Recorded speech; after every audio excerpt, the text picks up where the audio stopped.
Today we're diving into the world of Assassin's Creed 1 and taking a closer look at one of the game's main assassination targets, Tamir, the ruthless merchant of Damascus. Tamir is one of the 9 main assassination targets in the first Assassin's Creed game, released all the way back in 2007. Set in the Holy Land during the middle of the Third Crusade, the game follows the story of Altair ibn al-Ahad, a member of the Leventine Brotherhood of Assassins, as he seeks to eliminate key members of the Templar Order in order to redeem himself after breaking all 3 tenants of the Assassin's Creed. Tamir is a wealthy merchant based in the Souk al-Salah, the largest market in Damascus, known for his ruthless business practices and his involvement in the illegal arms trade. He's responsible for supplying weapons to the Templar Order, making him a high priority target for Altair and the Assassins. He rose to prominence from being a lowly caravan merchant dealing in fruits and vegetables to ultimately winning the favour of the Sultan Saladin after stumbling across his famished army. He went then from being a minor supplier to the Assassin army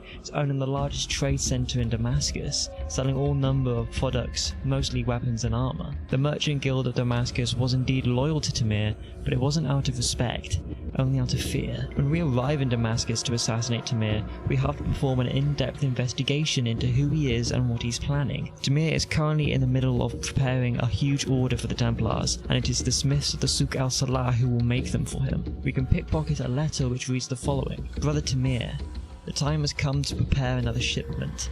I know that this is no small thing I ask, but be assured your dedication will be rewarded. We'll need enough for at least 1,000 men, so the support of the Merchant Guild is critical if you wish to deliver on time. I trust you know how best to persuade them, and who to see should you require additional coin. Let us hope he has not yet spent it all on another of his lavish parties. Contact me when your work in Souk al-Salah is done, and we'll arrange for its distribution to our men. May the Father of Understanding guide you. Ah.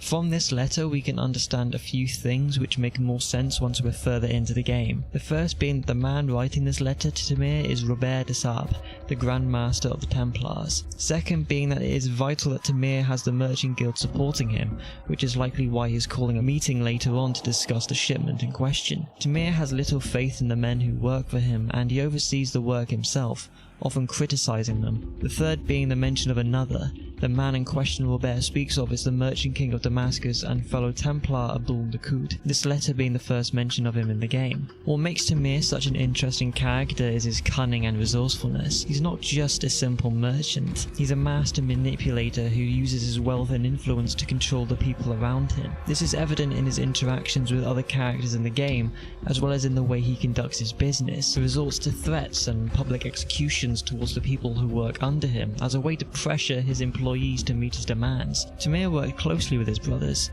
particularly the Merchant King of Damascus and fellow Templar Abdul Dakoud, who provided the money needed to produce the weapons. Unbeknownst to Saladin, his true allegiance laid not with the Saracens, but to the Templars. With Tamir, the Templars benefited heavily with the constant supply of weapons and armour, even going so far as to put in an order for enough weapons and armour for 1,000 men. Altair's mission to assassinate Tamir takes place in the bustling Damascus marketplace. Players must navigate through the crowded streets, gather information, and ultimately put Tamir to rest. From our investigations, we learn that it's a good idea to befriend some of the people throughout the district for when things eventually kick off. But we also learn that there are a few ways we can get into the souk without problems. There's the beams above the souk's central courtyard which can be used to enter. However, there's also the souk's north and eastern rooftops which provides easy access to the central courtyard. We also learn that he'll be preoccupied with his work, ignoring the world around him, and we can use this to our advantage. Once we've told the Rafiq what we've learned and we receive Al-Mualim's marker, we can finally head to the souk and end Tamir's life.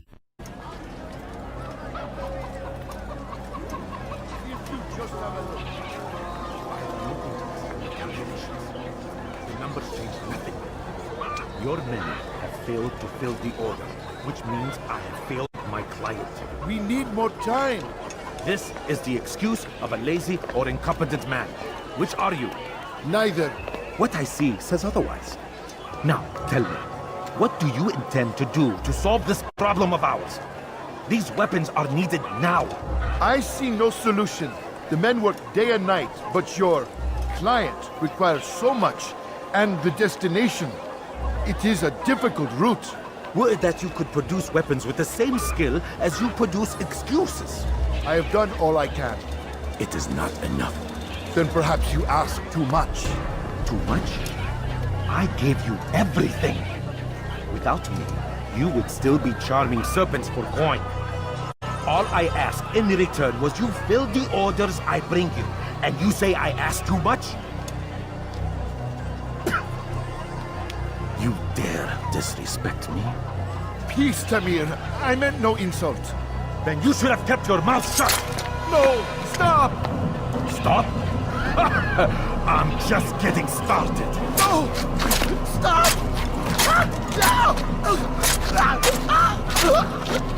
You came into my souk, stood before my men, and dared to insult me? You must learn your place!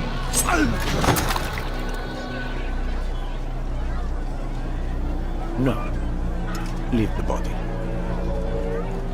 Let this be a lesson to the rest of you. Think twice before you tell me something cannot be done. Now get back to work. After Tamir publicly executed a fellow merchant working under him for speaking out about the tough conditions he'd put onto the Merchants Guild, we are able to sneak up behind him while he's distracted with his work, and end his life. Be at peace. You'll pay for this. You and all your kind. It seems you're the one pays now, my friend. You'll not profit from suffering any longer. You think me some petty death dealer, suckling at the breast of war? A strange target, don't you think? Why me, when so many others do the same? You believe yourself different, then? Oh, but I am. For I serve a far nobler cause than mere profit. Just like my brothers. Brothers? Ah, but he thinks I act alone. I am but a piece. A man with a part to play. You'll come to know the others soon enough. They won't take kindly to what you've done. Good. I look forward to ending their lives as well. Such pride. It will destroy you, child.